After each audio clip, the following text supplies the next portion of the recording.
Hola, ¿qué tal? Buenos días. Es bien temprano por acá, es jueves 8:16. Acaba de amanecer con bastante neblina en Lima, lo cual a mí me gusta bastante. Y bueno, vamos a hablar hoy día sobre un personaje y una obra bastante polémica, que de hecho siempre que la menciono en internet, así se menciona de una forma como que tranquila, logra despertar apasionamientos y posibles discusiones un poco como subidas de tono, ¿no?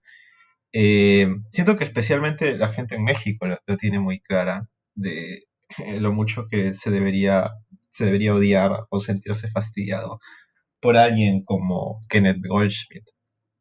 Eh, que bueno, quieras o no, es una figura fundamental para lo que se conoce como poesía conceptual hasta ahora, lo que se conoce como poesía experimental de Internet hasta ahora, por todo lo que ha hecho y cómo especialmente se ha posicionado. Así que, bueno, un poco quería hablar de eso, hablar de Goldschmidt, y vamos a poner con esta entrevista de fondo, ¿no? Mientras un poco hablo sobre él. Bueno, Goldschmidt en sí se convierte como en el poeta laureado norteamericano durante los años 2010 y, bueno, 2010 a 2015, donde pasó algo de lo cual también hablaremos. Eh, y bueno, Goldschmidt en realidad tiene obviamente una carrera mucho más larga, ya no es una persona muy joven que digamos, ni lo era tampoco en 2010. Él viene de las artes conceptuales, de una admiración a estos experimentos que se hacían en Norteamérica durante la época post-Warhol en los 70, ¿no? Siempre cita, por ejemplo, algunos artistas que lo que hacían era documentar absolutamente todo lo que tenían en su departamento, tomar fotos sucesivamente en un solo lugar, un arte de la redundancia, del aburrimiento, por así decirlo. Goldschmidt un poco lleva todas estas cosas hacia la poesía. El primer proyecto que le da notoriedad a Kenneth Goldschmidt es la famosa UbuWeb. UbuWeb es una página web, ¿sí? Que nace, si más no me equivoco, a principios de los 90 o a mitad de los 90 y es un repositorio de arte de vanguardia que funciona hasta ahora y que además es de libre acceso y de libre uso. Eh, en UbuWeb lo que uno va a encontrar es videos conceptuales, todo el lado raro y artístico de Estados Unidos principalmente, pero en realidad creo que todos pueden subir sus obras ahí. Ese es el primer proyecto que le da notoriedad a Kenneth Goldschmidt como curador. Él a inicios de los años 2000 empieza a publicar estos libros extraños y raros como Soliloquio, donde él anota todos los movimientos físicos que hace durante un fin de semana, Tres tragedias americanas, donde, si más no me equivoco, él anota todo lo que dice la radio y los periódicos sobre la muerte de Michael Jackson, sobre el 11 de septiembre. Goldschmidt desarrolla esta teoría de la escritura no creativa, que escribir puede ser simplemente recontextualizar ciertas cosas y presentarlos como poesía, que obviamente esto es algo muy antiguo, esto viene inclusive desde Duchamp, ¿no? Y su urinario.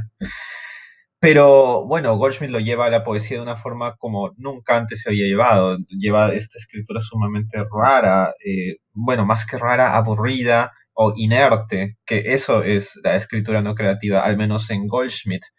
Eh, de hecho, estoy empezando a decir como que las cosas que me parecen positivas, luego voy a llegar como a un intermedio donde digo algo que pasó con Goldschmidt y luego vamos a las cosas que abiertamente se le critica, especialmente acá en Latinoamérica.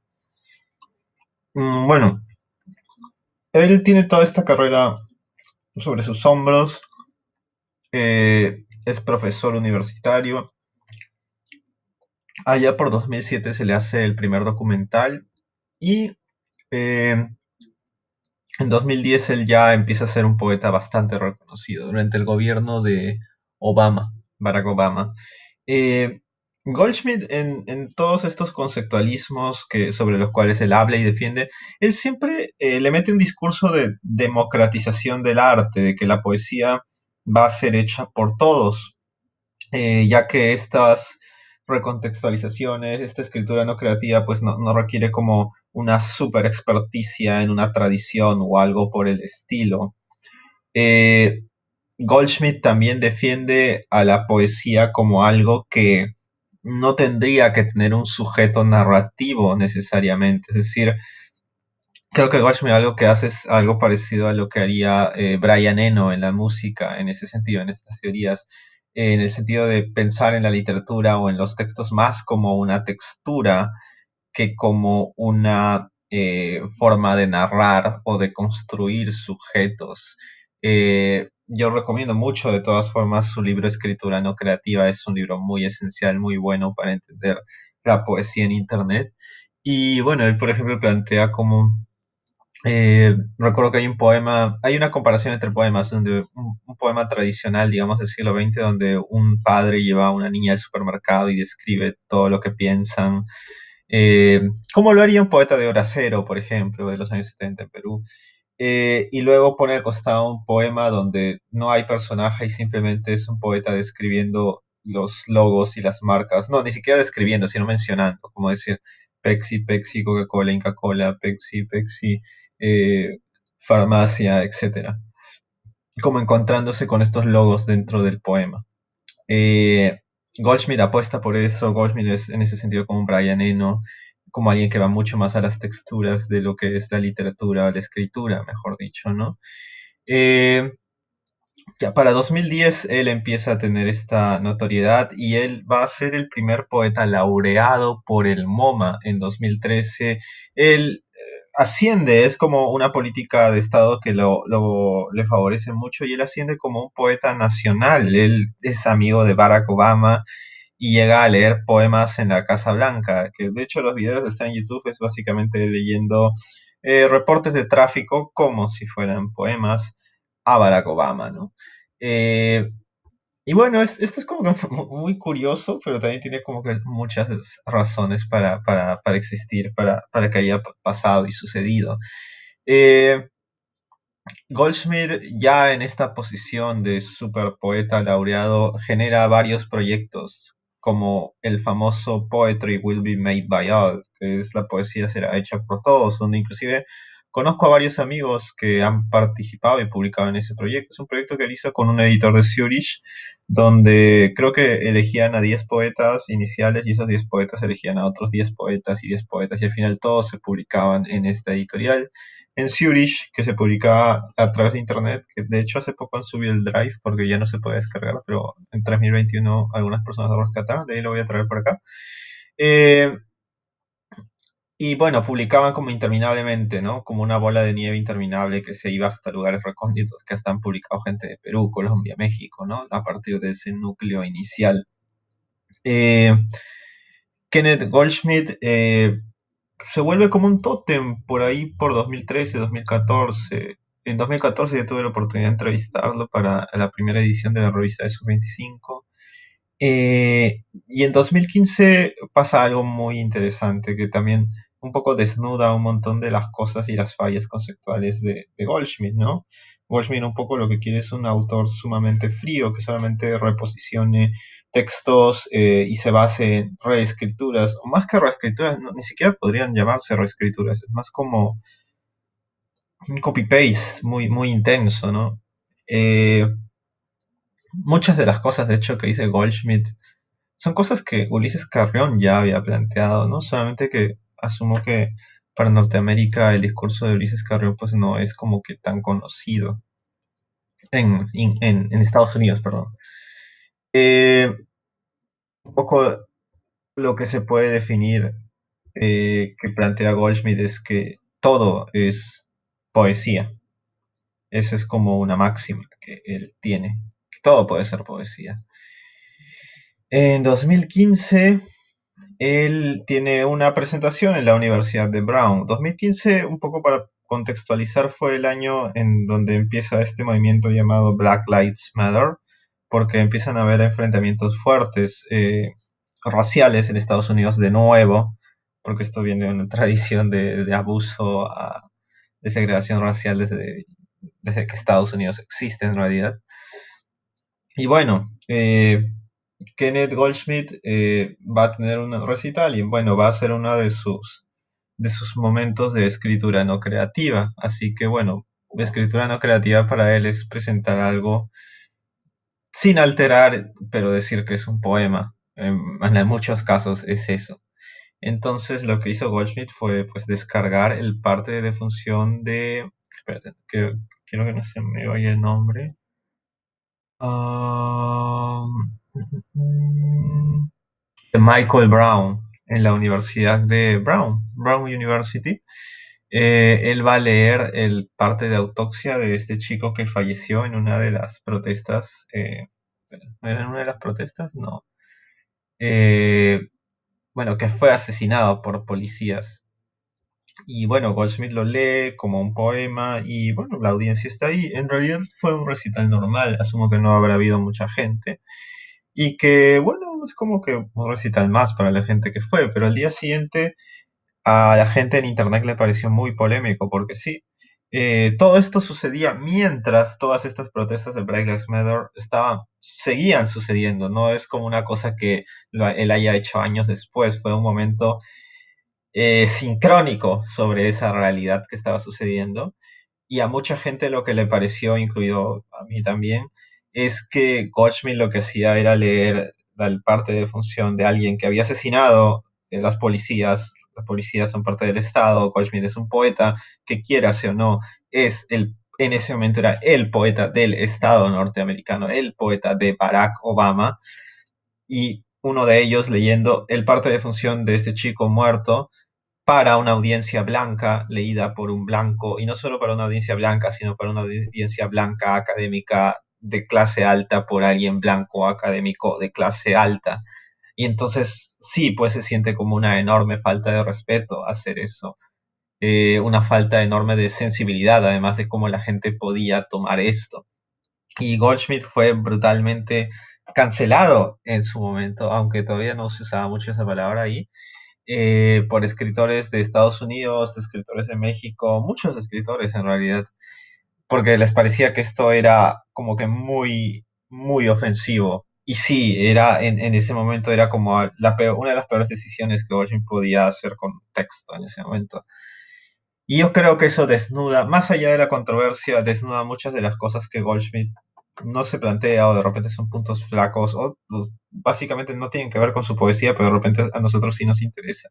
El primero es que en esta escritura de la recontextualización del vaciado de, no sé, no de significados, pero sí de narrativas y de sujetos y personajes, también se siente como un vaciado ideológico, o sea, no un vaciado en el sentido de, porque todo tiene una ideología, todo es política, y esto, Kanye Goldsmith de algún modo es un poeta muy neoliberal, en el sentido de alguien que recontextualiza lo anterior, lo presenta como nuevo, que es algo que muchas veces hacen las marcas, que pareciera que habría una enorme novedad en los productos que se nos venden, pero en realidad son el mismo producto multiplicado por 8 o por 10 con un diferente marketing. Un poco Goldschmidt recuerda eso como un repaking de los productos.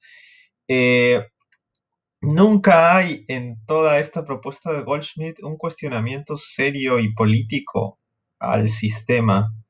Y obviamente es como una literatura también muy despolitizada, no apolítica, porque eso no existe, sino despolitizada, como muy similar a muchas de las cosas que pasan con los intelectuales a veces, que es muy lavarse las manos. Cuando pasó esto, Goldschmidt, que ha sido un poeta, que siempre ha abogado por un poeta, un artista robot, un artista inerte, un artista que no modifique nada, un artista que está totalmente alejado del sujeto romántico, apeló a su subjetividad para decir de que no había sido su intención, etcétera, etcétera, pero lo cual es como que muy incongruente con lo que él había planteado hasta ese momento.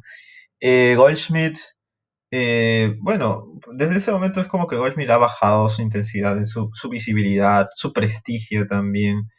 Eh, lo cual no significa que recontextualizar o reposicionar no pueda ser altamente político, ¿no? Bueno, las personas que han leído el libro de escritura no creativa de repente les puede pensar un poco chocante porque digo esto, porque él explícitamente tiene capítulos donde más bien él achaca a la juventud, a sus alumnos, no darse cuenta del potencial político que para él, por ejemplo, tienen la recontextualización en los memes.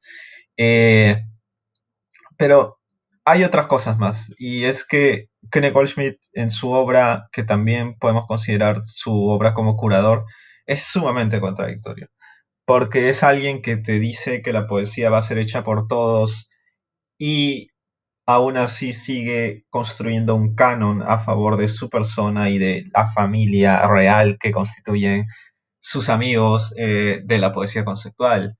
Eh, ¿Por qué? Eh, Goldschmidt supuestamente te dice que de estas formas la poesía va a ser como que mucho más democrática, que va a poder ser escrita finalmente por todos y todos van a participar, que es un nuevo tipo de vanguardia hacia adelante que va a cambiar las formas en las que nosotros hemos visto la poesía, que principalmente eso es falso de antemano. Muy pocas cosas de Goldschmidt son realmente nuevas para el 2015, menos para el 2020. Y este deseo de supuestamente democratizar es también totalmente falso, porque Goldsmith sigue siendo un autor que copypastea, pero siempre un autor, alguien que se vale del trabajo de otras escrituras, pero acaba teniendo copyright y acaba siendo alguien con un cetro, con una corona y con alguien establecido en la punta de una escala de cánones, que es algo siempre despreciable y que siempre ha existido en la poesía y que mientras exista es muy hipócrita hablar de democratización o de igualdad entre los escritores, porque no la hay. Evidentemente un escritor como Goldschmidt no tiene la misma posición social dentro de la literatura que yo, por ejemplo, o que ustedes. Es alguien que construye esto para, de alguna manera, tener un legado sobre su persona. De repente él puede decirte que no, pero y de repente de verdad él piensa que no, pero sí lo está haciendo, ¿no? Al final Goldschmidt se vuelve el nuevo canon que desplaza lo anterior que la gente debería seguir y ofrendar. Esto es algo que menciona bastante Felix Bernstein en Notas sobre poesía postconceptual, que bueno, ya lo vamos a revisar después de acá unas sesiones. Entonces, en ese discurso de, bueno, de agresividad política supuestamente que plantea Goldschmidt con esta nueva poesía, pero totalmente divorciado de siquiera, no solo un cuestionamiento de las clases sociales, sino un cuestionamiento de la lucha de clases dentro de la propia poesía, que también existe, porque la literatura también tiene sus clases literarias, que él no tiene ni la más mínima ganas de disolver, sino es parte, instaura y gana, se pone arriba como un ganador. Entonces es como que debilita más las posturas que ha tenido Goldschmidt, porque lo hacen ver como alguien, como muchas veces la rebeldía pasa ahora luego en este mundo post muro de Berlín, post fin de la historia, es que en realidad la rebeldía pareciera ser simplemente un gesto o una campaña de marketing, ¿no? O sea, un poeta en este caso presentándose como rebelde, pero que en realidad es más de lo mismo. Pero a sus consumidores les da la apariencia, sí, que de verdad está haciendo algo totalmente diferente, totalmente nuevo, pero a la larga está instaurando cánones que no solo vienen de él, sino vienen de toda esta poesía tradicional que supuestamente él se está despegando y está haciendo algo diferente. Bueno, evidentemente Goldschmidt no fue como el único escritor dentro de esta estirpe de la llamada poesía conceptual norteamericana de los años 2000, bueno, 2010. También hubieron otros autores interesantes a su manera como Vanessa Place, que, bueno, ella se especializaba en recontextualizar textos jurídicos, porque, bueno, ella es abogada, como poesía. Hay algunos proyectos que Goldschmidt menciona. Les voy a mandar unos cuantos enlaces, voy a dejar en la descripción, donde, bueno, Goldschmidt como que pone estos proyectos, los detalla, habla bastante sobre lo que les parece, ¿no? También les voy a poner una discusión que hubo hace poco en el grupo de 2021 sobre Goldschmidt. Eh, bueno, yo pude hablar bastante con Goldschmidt durante esa época, 2015, lo cual me sorprendió bastante porque yo, pues, básicamente no tenía ningún contacto extra con él aparte de escribirle en Facebook.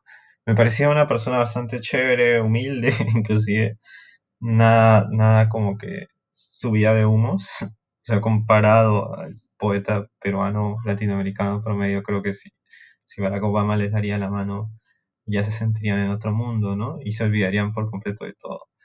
Lo cual no quiere decir que Goldschmidt no sea racista, no sea profundamente procapitalista en sus obras, involuntaria o voluntariamente. Lo es, ¿no? Eh, y pues, bueno, habían igual algunas cosas de la poesía conceptual que me parecían interesantes. Genealógicamente, lo anterior a la poesía conceptual vendría a ser la llamada poesía del lenguaje o language de Estados Unidos de los años 70, con gente como Charles Bernstein, por ejemplo, y que bueno, ellos un poco practicaban una poesía de la desafección, de resistirse, resistir el lenguaje, a convertirse en un signo, a comunicar, sino más bien ser como texturas. Y esto, su versión evolucionada y radical vendría a ser este tipo de poesía conceptual. Luego de Goldschmidt, obviamente, sigue habiendo más poesía conceptual, eh, que aún se hacen estos términos de escritura no creativa. Hay algunos textos que sí me han parecido muy interesantes. Uno de ellos es el libro de Kate Darwin llamado E-Entertainment. Eh, Creo que sí lo tengo en un drive. Si no, se los paso por el chat de Telegram. Eh, este libro es una es una escritura no creativa, pero que se basa en reality shows de E-Entertainment, que es bueno, este famoso programa sobre celebridades, ¿no?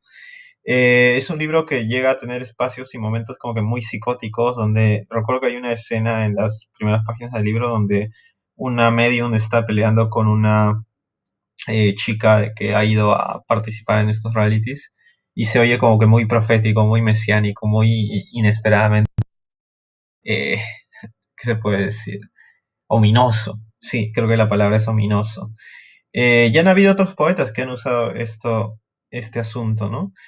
Una cosa que de repente, por ejemplo, en estos textos que hubo luego de la discusión sobre Goldschmidt, es que ¿por qué tendríamos que vivir o que hacer una poesía que sea enteramente decidida por las máquinas o una poesía totalmente decidida por ese autor inerte que quiere en el fondo parecerse a un robot? ¿Por qué más bien y por qué tendría que haber un binarismo, ¿no? Entre la poesía escrita por personas y la poesía escrita por máquinas, programadas también por personas finalmente, pero digamos por máquinas? ¿Por qué no podría haber una colaboración entre ambas, como por ejemplo sucede en otras disciplinas artísticas? Un poco lo que Goldschmidt, o el problema que Goldschmidt plantea, que es que más que un todos pueden ser poetas y todos pueden escribir, que visiblemente sus políticas van en contra de eso, es un todo es poesía. Y esa indefinición es lo que un poco que creo que mella el asunto político y estético al final de Goldschmidt, que lo hace aburrido, que lo hace tan indefinido, ¿no? Y no todo tendría que ser poesía. Creo que sí todos pueden ser poetas, eso ya lo propuso Oulipo, por ejemplo, pero no todo es poesía, ¿no? Como no todo es cine, como no todo es no sé, teatro, no todo es danza. Es muy interesante eso, porque sé que una de las discusiones más aburridas que puede existir es un grupo de poetas diciendo qué es la poesía, intentando definir algo así. Pero creo que en este momento, con la aparición de la poesía de Internet, de la poesía conceptual, de estas nuevas formas de escribir, sí es muy urgente que se reescriban definiciones de lo que es poesía. Y si algo podemos tener como lecciones que de repente estas nuevas definiciones no sean tan rígidas como las que hemos sufrido, ¿no? Se nos dijo durante tanto tiempo, la poesía es una cosa donde las personas ensalzan sus sentimientos nobles, o la poesía es algo que tiene versos y rima, o la poesía, bueno, al diablo con eso, ¿no? O sea, es como que nos ha fastidiado mucho, hay tanta gente, como dicen en internet, ¿no? Mamadores literarios que se mueren todo el día repitiendo estas cosas y sacándole en cara a los poetas que no cumplen estas cosas para decirles que lo que hacen no es poesía. Y el asunto es que de repente se requieren definiciones, sí, definiciones, pero que puedan ser más inteligentes que estas. Eh, y bueno, eso de todas maneras se va a descubrir de a pocos y juntos, ¿no? Y no me refiero juntos a la gente del taller, sino a la gente en realidad que está metida en poesía ahora mismo. Eh, Creo que esa propuesta por una poesía menos de sujetos y más de texturas es lo más interesante que tiene Goldschmidt. lo que vale más la pena revisar en sus libros. El asunto de la escritura no creativa y el copy-paste y el ready-made en realidad es algo sumamente antiguo y que viene mucho más atrás de él. Ulises Carrión ya plantea casi todas las cosas que dice Goldschmidt en ese aspecto unos 30 o 40 años antes de Goldschmidt. Y peor aún la parte política, la parte de Goldschmidt diciendo que la poesía va a ser para todos, es falsa, es un juego de marketing más que todo, no habría que tomárselo tan en serio. Eh, pero en fin, bueno, claro, igual Goldschmidt plantea el copypasteo de una manera similar a los memes, de cómo una poesía puede ser reutilizada. Aunque no tan similar en realidad, porque los memes nunca van a tener autor ni derechos, y esa es una de las cosas que básicamente hace que los memes sean tan reutilizables, y que es algo que no existe en estas poéticas donde se sigue sampleando, pero se sigue teniendo a un autor dueño de estas cosas, lo cual siempre me ha parecido algo chocante e hipócrita. ¿Cómo puedes robar, explícitamente robar cosas y luego pedir que no te roben, asegurarte con una llave de copyright y prestigio y adueñarte de eso? No tiene sentido. Si algo Internet nos dice de ese lado del robo es que Internet también puede ser bastante comunista, ¿no?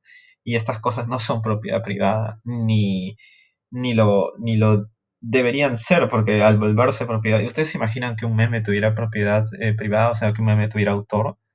Nadie usaría ese meme porque tendrías que pedir permiso, tendrías que averiguar, te saldrían restricciones por país. No tendría sentido. Y es por eso que yo veo que no tiene mucho sentido estos conceptualismos del copy-paste, de la reutilización con copyright, porque de alguna manera niegan el proceso creativo del cual se nutren. Y bueno, no quiero extenderme más, les voy a mandar varias lecturas sobre Goldschmidt, artículos y bueno, la escritura no creativa, el libro. Nada, un gusto siempre estar acá y nos vemos el domingo en el Zoom. Creo que eso es lo que quería comentar, todo lo que quería comentar sobre Goldschmidt, así que vean este video. Gracias.